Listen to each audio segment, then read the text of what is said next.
Asato ma sadgamaya tamaso ma jyotirgamaya mrityurma amritam gamaya.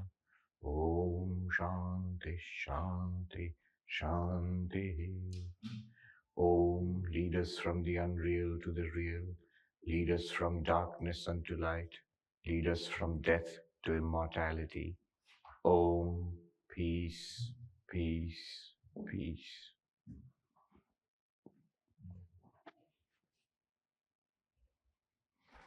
I think we can start.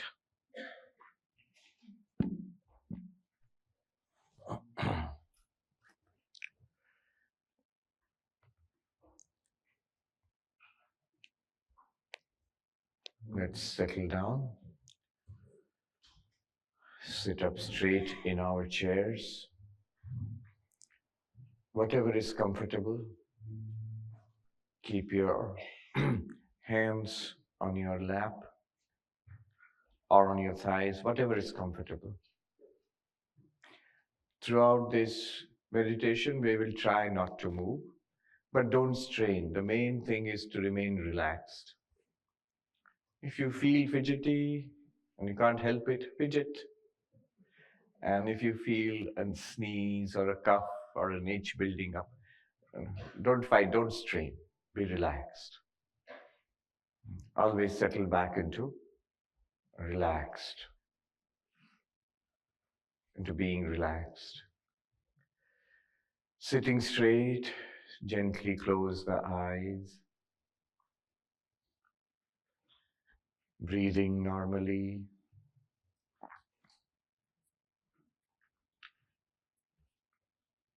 Relaxed.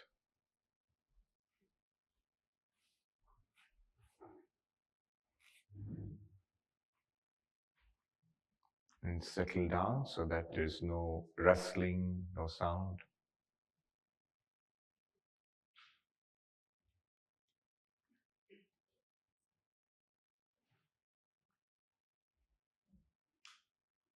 Relaxed, breathing normally. If it's a long breath, let it be a long breath. It's a short breath. Let it be a short breath.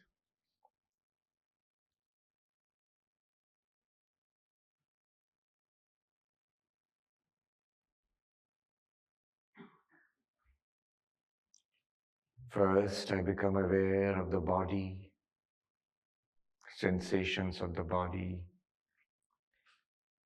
where it meets the chair beneath me, my feet on the floor or on the chair,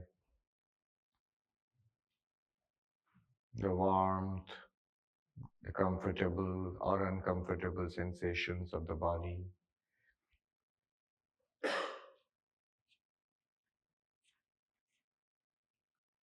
This is the body. It's made of food which I eat and drink and transform into this body. It is called Annamaya Atma, the self made of food. Whatever I eat and drink is transformed into this amazing, complicated, sophisticated biological machine. It has changed dramatically from babyhood to childhood to youth to now, and will continue to change. So one time in the past, it went through birth, and sometime in the future, it will die. But I am the one who experienced the baby body, the child's body, the youth, the middle age, old age. I am the same one. I, the same, and the body changing can never be one and the same. The body is different. I am distinct.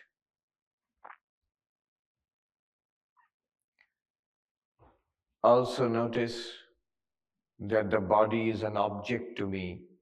I can see the body. I can feel the body. I can smell and even taste the body.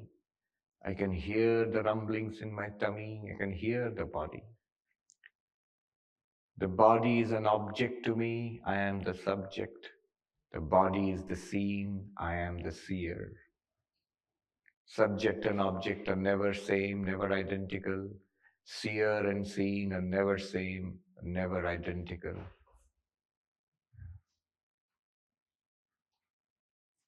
Therefore, I am not the body. The body is there, but I am not it because I am the seer.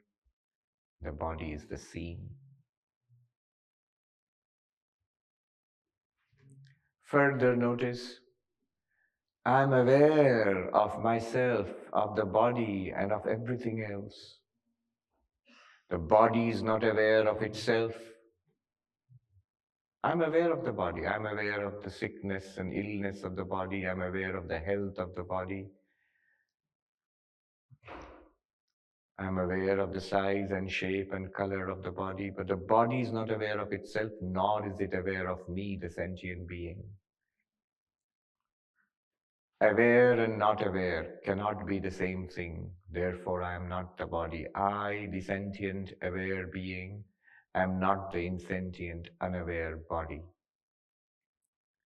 Thus, I see that I, the unchanging, cannot be the changing body. I, the subject, the seer, cannot be the object, the seen, the body. I, the awareness, the sentient being who is aware, cannot be this object which is unaware, the body. Nirvikara, savikara, drashta, drishya, chetana, jada. I am not the body. The body is there, but I am not the body. And I notice further, the body is part of an ocean of matter. From all around me extend, there are other bodies, there are chair beneath me, there is a floor beneath me, there is this high ceiling above me, and outside there are roads and trees and sand and water and air. Indeed, the space is also full of air. It is all an ocean of matter, solid, liquid, gaseous, vast and surrounding. The body is a wave in this ocean of matter. But I am distinct from this ocean of matter. This ocean of matter is ever changing. I am unchanging. This ocean of matter is drishya, seen. I am the seer. This ocean of matter is unaware. I am aware. I am not matter. And yet I exist. Then what am I? Let me notice in my experience what is subtler than the body. The prana, the physiological, biological life forces which keep this body alive. Breathing, blood circulating, heart pumping, food being digested, the nervous system, the endocrine system, all of them functioning, living matter. This life, this prana. Am I prana? Let us look at the tip of the prana, the most obvious, which is breathing. Let us bring our attention to the breath at the nostril, breathing in and breathing out.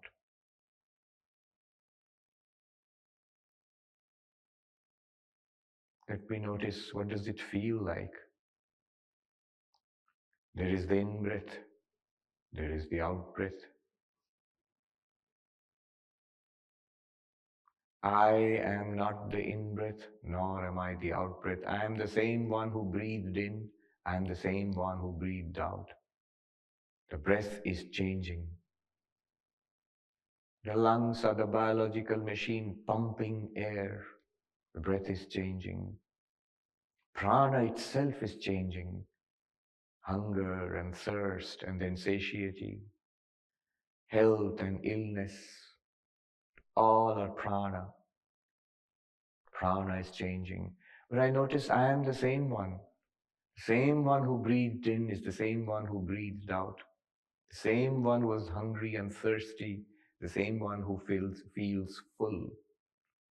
The same one who felt ill, the same one who feels healthy. I am same, the prana is changing. Therefore, I cannot be the prana. I am aware of the prana. I notice the in-breath, I notice the out-breath. I am the seer, the watcher, the witness of the breathing. And the breathing is witnessed, it is the seen. Seer and seen cannot be the same thing. Hence, I am not the breath, I am not the prana. The breath is not aware, but I am aware of the breath. I am aware, the breath is unaware. I am sentient. The breath is just air whooshing into my body and then whooshing out. I am aware of it. It is not aware of me. The breathing is not aware of itself, nor of me or anything else. I am aware of the breathing. I am aware of myself. I am aware of everything else. I am sentient. The breath is insentient. Nirvikara savikara drashta drishya chetana jada. Therefore, I am not the breath. I am not prana. Now notice this prana is not limited to me. There is this energy all over this universe. The prana is a wave in an ocean of energy. The wind is blowing, the oceans are surging outside. There is energy in my body and in others' bodies. There is biological energy and mechanical energy and electrical, and the sun is shining with the nuclear fire, the furnace of nuclear fires in it. Energy is all around, vast and physical and biological. My prana is a wave in the ocean of energy. I am not the prana, however. Then what am I? Let us look inwards and we find the mind, the thoughts, the words, the feelings, the memories, the desires, the likes and the dislikes, the joy and the unhappiness, the little irritations and the little pleasures, the understanding, the intellect. All of this is the mind.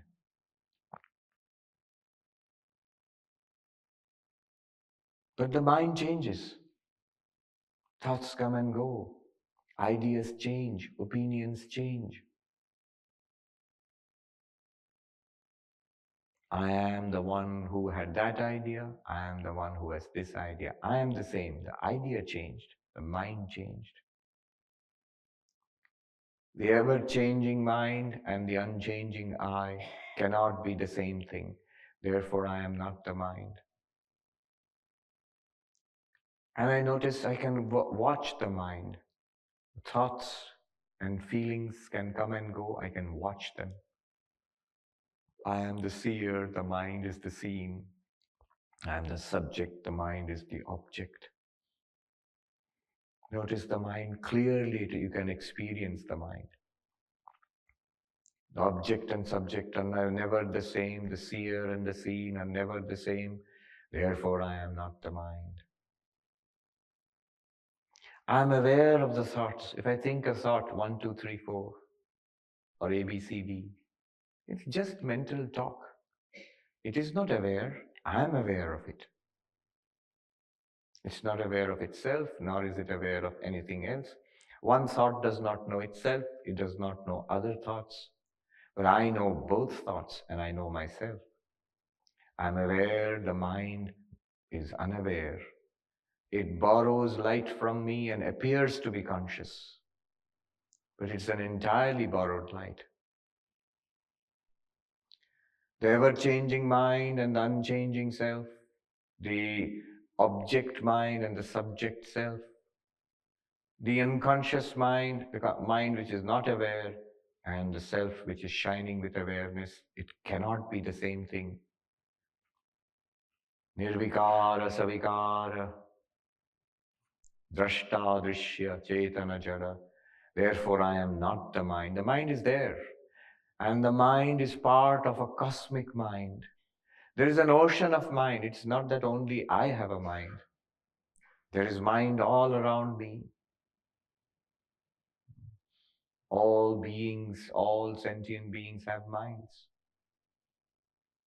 There's an ocean of mind. And my mind draws upon this ocean. What I am today, to a great deal, I've drawn upon other minds through education, through reading, through listening and interacting, through civilization. The minds are interacting with each other. There's an ocean of mind around me. And what I call my mind is but a wave in this ocean. But I am not this ocean of mind. I must go further. I must go deeper. A variation of the mind, a higher function, is called the intellect. And I am not the intellect, the same thing which I'm using to understand all this. And yet that is also a machine. That's also a process. It also changes. Our intellect changes as we learn more and more. It is also observable. When I do not understand anything, I know I don't understand. And when I understand something, I get the feeling of understanding. So I am the witness of the intellect. The intellect is an object. I am the subject. I am the seer. The intellect is seen. And I am aware and the intellect is not aware. I am aware of the intellect and I am aware of everything else. I am aware of myself. Nirvikara, savikara, drashtadrishya, chetana jara. I am not even the intellect. Now we are in very subtle grounds. There is an ocean of understanding of intellect, but I am not it. I am aware of it. It is an object to me. Let us go further, deeper. What am I? I am not the outermost, the physical body, the Annamaya. I am not the Pranamaya, the surging sea of prana. I am not the mind, the Manomaya. I am not even the intellect, Vijnanamaya. Why not? They change. I do not change. They are all experienced. I am the experiencer. They are not aware in themselves. I am aware. They all borrow my light and shine in my light. Let us go deeper. Relaxed, sitting there, breathing normally. Imagine, if you will, you're not aware of the world has disappeared. You're not aware of the body, our sensations are neutral. No thought arises in the mind, no memory arises in the mind, no desire arises in the mind. The mind is quiet.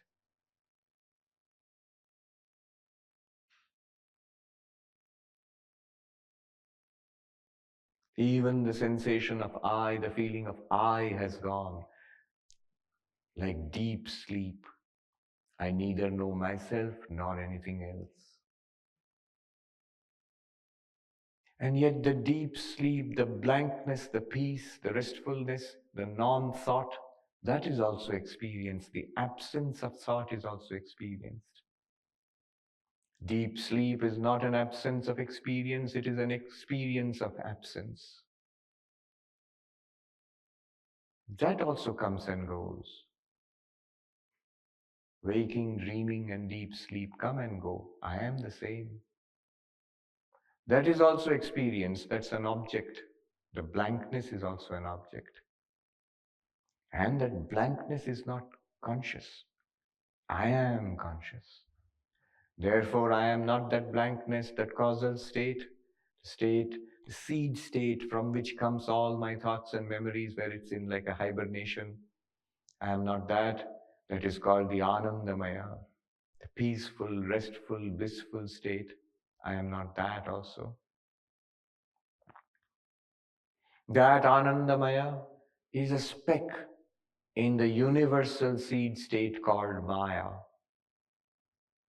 the blankness, the potential state out of which will come waking and dreams, that is called Maya. But I am not that also. I am aware of it. I am not it. It changes continuously. I do not change. I am sentient. Even Maya is not sentient. Then what am I? I am not anything physical. I am not anything mental. I am not anything causal like Maya. What am I? And yet I exist.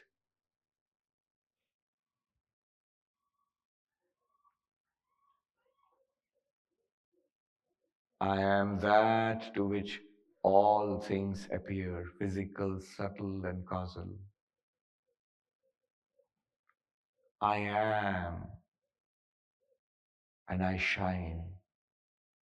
Like the 10th man, from the deep darkness of deep sleep, turn inwards. Do not try to objectify yourself. Just note, I exist and I shine. Therefore, the physical is revealed to me, the vital is revealed to me, the mental is revealed to me, the intellectual is revealed to me, and the causal is revealed to me. In my light, they appear, they change, they shine. I am that which reveals the entire ocean of matter, the ocean of prana, the ocean of mind and intellect, and the dark potential ocean of Maya. In me, these oceans appear and play around and subside.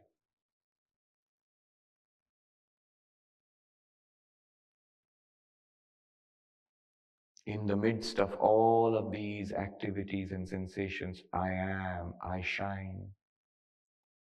I am that light by which all this is lit up. I shining, all of these shine after me.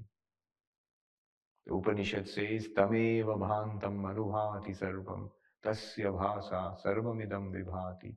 That shining, everything else, mind and sense organs shine after it. By its light, everything here is lit up. You shining, everything else shines after you. By your light, everything here is lit up.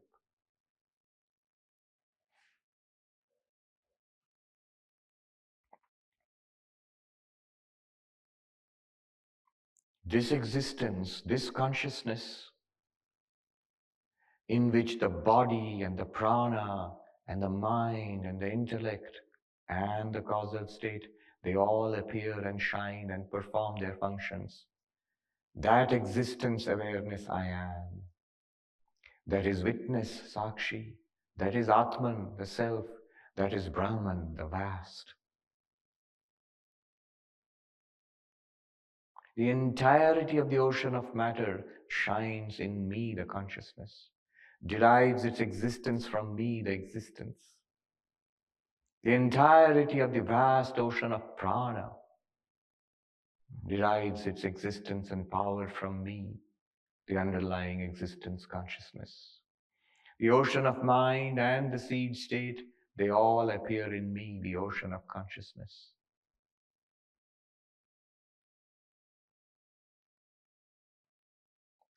The Mahakasha, the vast physical space, and the Chittakasha, the space of thought, of mind, both appear in Chidakasha, the space of consciousness.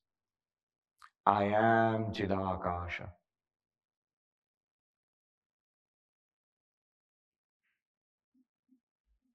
The gross, the subtle, and the causal, they are all appearances in me, the self-existent, self-shining self. The sthula, sukshma, karana, prapancha, they appear in me and disappear in me. I am the vast. I am Brahman. Aham Brahmasmi. For me, there is no death. Death is just a change of body. I, the vast ocean of awareness existence, never die. For me, there is no old age. Just these bodies modify and their old age comes. For me, there is no old age. For me, there is no disease. Disease comes at the physical level, the pranic level. But for me, underlying existence awareness, how can there be disease? It is the mind which gets upset. I never get upset. In the atmosphere comes storms and rain. The sky is not affected by the storms or the rain. Similarly, I, the vast sky of consciousness, Chidakasha, am not affected by the storms in the mind.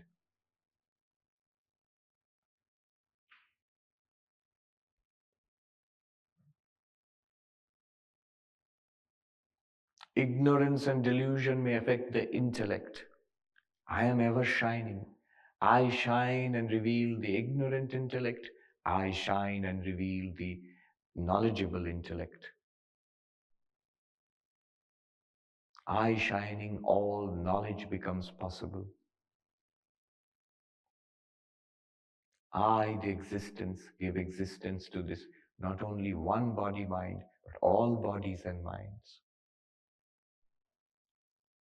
The vast physical universe depends on me for existence. The vast pranic universe depends on me for power.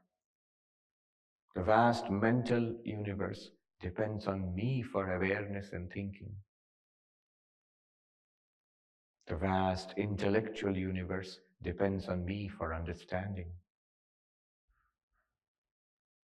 And Maya, the causal universe, depends on me for its very existence. I am the existence of the universe. I am the life of this universe. I am the mind and intellect of this universe. I am the cause, and yet I am not affected by cause and effect. Karya Karana Vilakshanatma. I am the witness of cause and effect.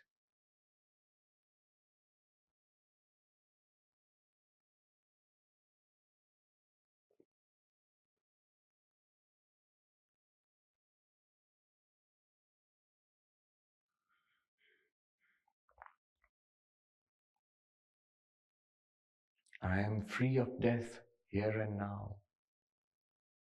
I am free of sorrow here and now.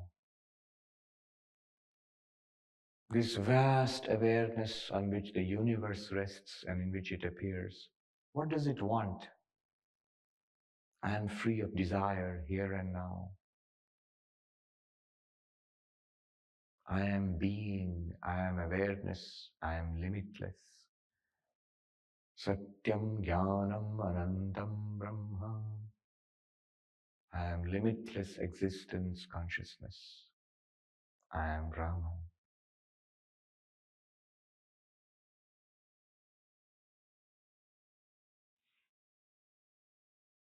Relaxed, breathing normally.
This one limitless existence appears as the limited various universe.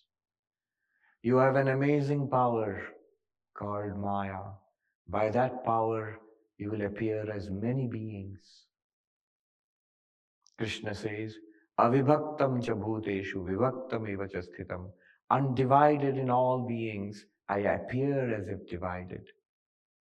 Undivided in all beings, you appear as if divided. After some time now, we will open our eyes and suddenly you will find, yes, I am in this one body, one prana, one mind, one intellect, and one causal body, one Sthula Sharira, Sukshma Sharira, Karana Sharira, physical, subtle, and causal bodies. And around me are many, many other such physical bodies and subtle bodies and causal bodies. I am the one appearing as the many. They are all me. I am in them, they are in me. We are all one existence, which I am. And this magic we shall do soon after we open our eyes. Being one, we shall appear as many. Let us chant Om 3 times and then we'll gently open our eyes.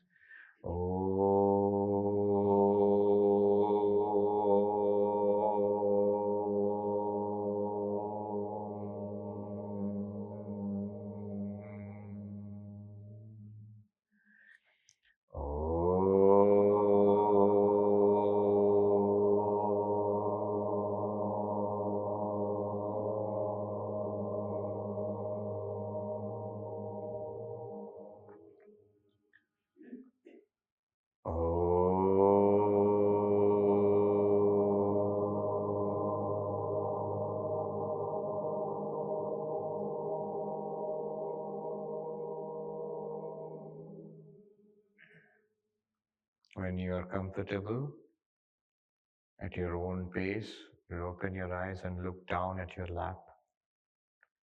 Don't look up immediately.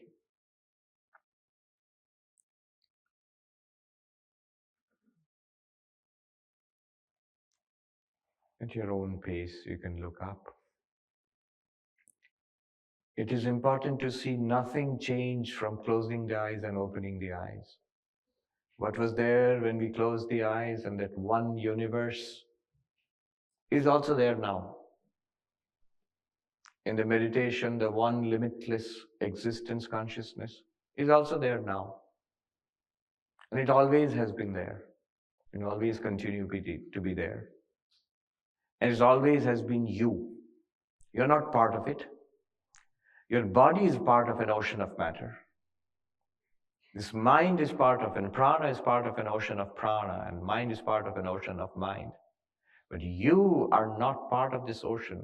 Indeed, this entire ocean, physical, pranic, mental, intellectual, and causal, they are all appearances in you. They're not apart from you. They're not outside you.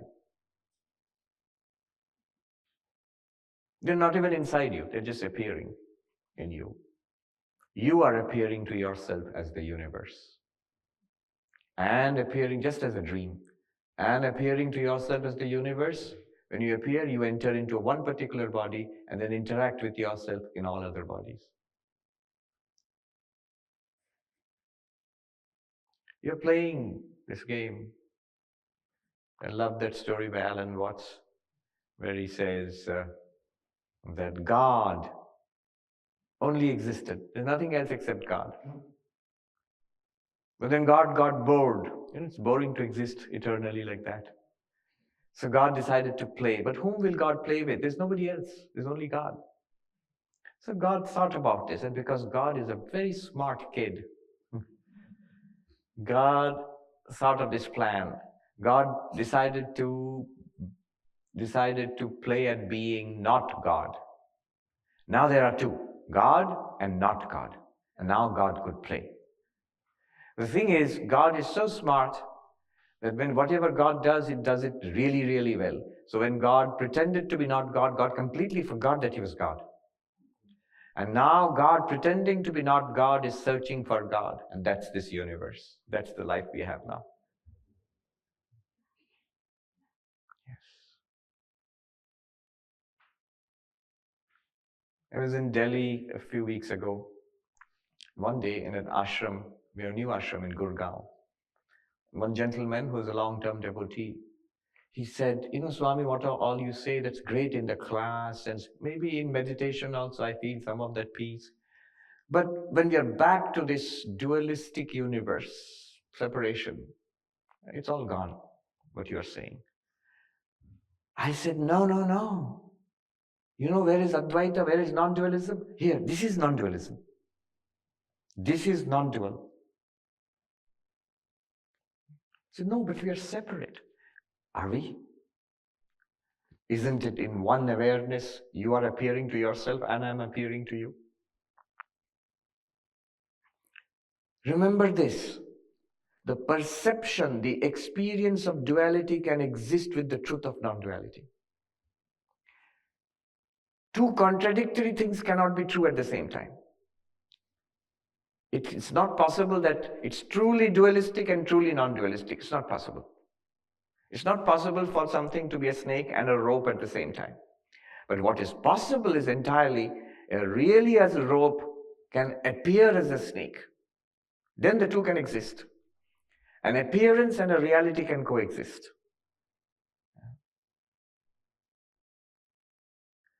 So you can project an appearance and that can coexist with the reality.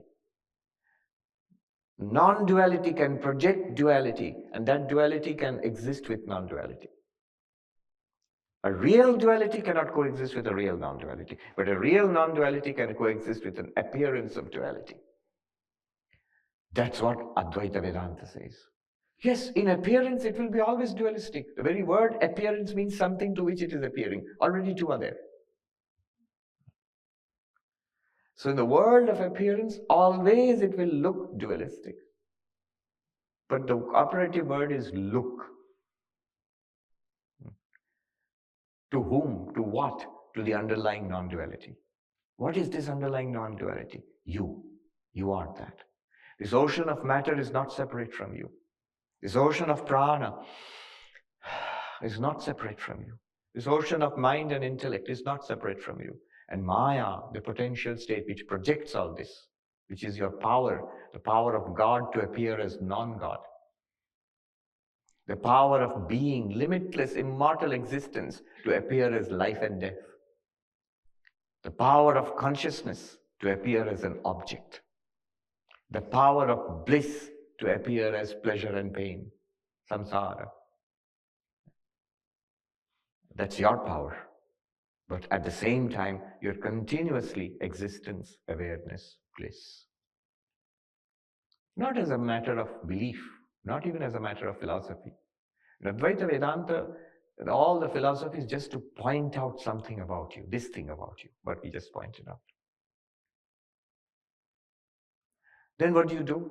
Ashtavakra Gita is always advised, Sukham Chara, live happily. Live happily. Life and death, they come. You're perfectly, it's the same to you. You do not die.